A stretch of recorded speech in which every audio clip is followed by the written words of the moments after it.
80 million Anglicans around the world are watching the effective disintegration of the Anglican Communion this week.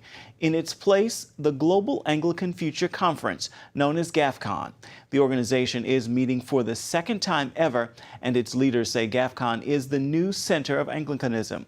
The historic head of the Anglican Communion, the Archbishop of Canterbury, met briefly with GAFCON leaders in Nairobi recently. Earlier, CBN's Heather Sells spoke with the Anglican journalist David Virtue of Virtue Online about the new shifts in the Anglican Church. David, explain just what happened this weekend between the new GAFCON leaders and the Archbishop of Canterbury, the historic head of the Anglican Communion. From what I'm seeing, no one is talking about splitting the communion, and the Archbishop seems to be emphasizing common goals. So is he really recognizing the emerging power of this new Anglican conference? He is talking about the need for new structures in the 21st century. However, he did not say that GAFCON is one of the new structures, or even that the Anglican Church of North America is a new structure. He merely said that there ought to be new structures without either affirming or identifying that GAFCON is, in fact, an alternative structure to the Lambeth Conference.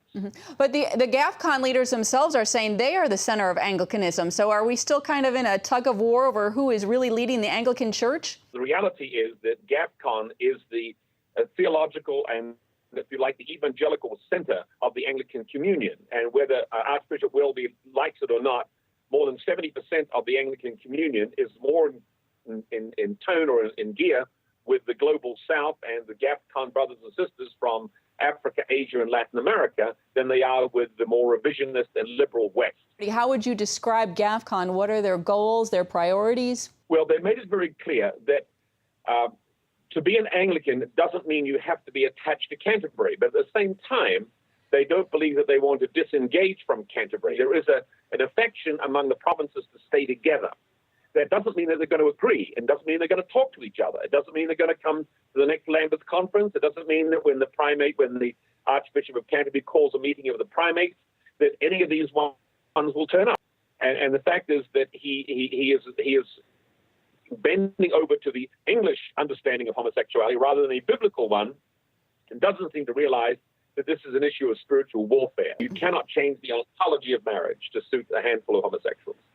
All right. And David, what would you say is on the plate for the GAFCON leaders this week? What are they hoping to accomplish in Nairobi? They will set forth that the gospel, as it is biblically understood, will be front and center for Anglicanism worldwide. That they will not embrace the culture to define what they believe. They will say the gospel speaks to the culture.